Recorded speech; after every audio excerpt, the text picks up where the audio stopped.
So we're back, episode 3 here at the Liberty Estate, and today we're going to be speaking about the benchmarks and how important those are. Now, before we get to the benchmark, Adam's going to show you here, these are all the survey points. So, before we start construction, in addition to what the house is laying out, and as we're going through site drainage, what's really important is having anything staked out.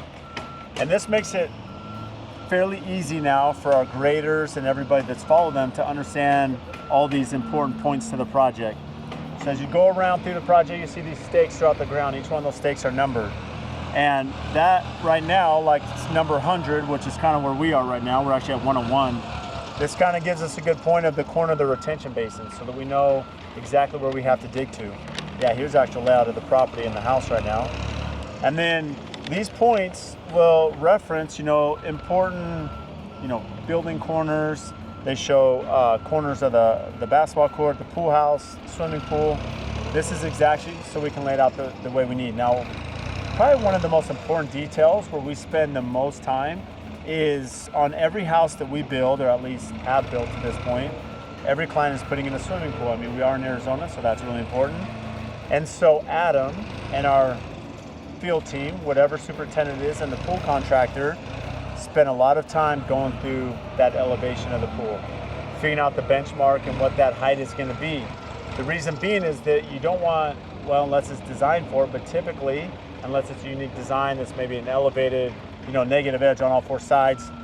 But in most underground applications, underground pool locations, we're going to set that elevation based on what the finished floor elevation is accordingly. And Adam can speak about that a little bit more in depth, but essentially, what happens is you can see here that this is our finished floor elevation, showing that we're just over 1,297 feet above sea level. So here in Arizona, again, we're almost 1,300 feet, but this finished floor elevation is set for 1,297. So everything's going to be below that around the house so that we don't have water coming into the home. And then you can see here, this is what they're going to be pulling off. So this benchmark is really important as we're pulling in all the heights. And again, that finished floor, essentially what that means, as we pour our slab for the foundation, that's the top point of that. It should be at 1,297 above sea level. And then from there, we can pull in all the other important installs around the project, from the pool to the retention basins to the driveway and everything around. Now, Adam, walk through typically what you're really looking for when you're going through the swimming pool based on finished floor elevation. What is it that you're looking for and the goal to achieve with the subcontractor there? So what we want to do is be able to figure out what our subgrade should be, making sure we understand the thickness of the coping that's going on there. So walk through that. That's your so the bond beam, which is around the pool. You put the pool coping, and this is how it can vary that, because you can have 3/4 inch, you can have 1.5 inches, you can have 2, sometimes 3 even. Correct. So you want to make sure that when you're done installing your coping, that you're at your correct elevation. So we need to be able to set our subgrades properly so that we don't have coping up above. And what's happened in the past, we've had projects where, right, wrong, or indifferent being open, where that's been missed. And maybe they didn't factor in the correct pool coping thickness. And how does that impact everything else around once you get that pool coping in? That will affect everything on your drainage, and your drainage may completely change on your design, making sure you can get that water to run away from your pool properly, and that you're not having step downs if you don't want those inside your project. And the problem is, if it's too high and your house is high, now you're creating this deep V, right? Essentially this valley, so that water's not going into the pool on a heavy rain, it's not coming into the house, which visually can look a little odd. It can create challenges with slot drains.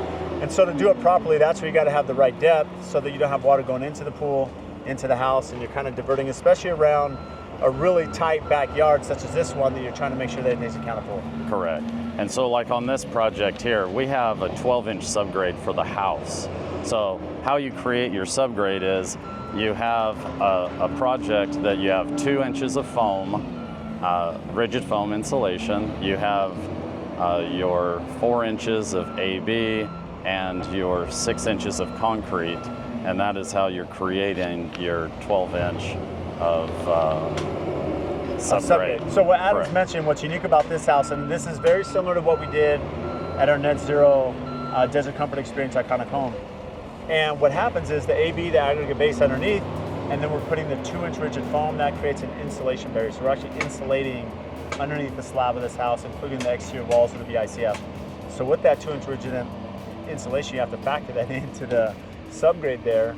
And then of course you have, we'll do our Stego vapor barrier. The benefit of the Pengo wrap, it's definitely an upgraded vapor barrier system. The reason being is it not only works from the vapor barrier aspect, but also from the termite, right? Here in Arizona, we have subterranean termites. So it gives us that termite protection as well as the vapor barrier. So it's a 2-in-1 with that Pengo wrap. And then we go into the slab and then we're off to the races, matching our finished floor elevation.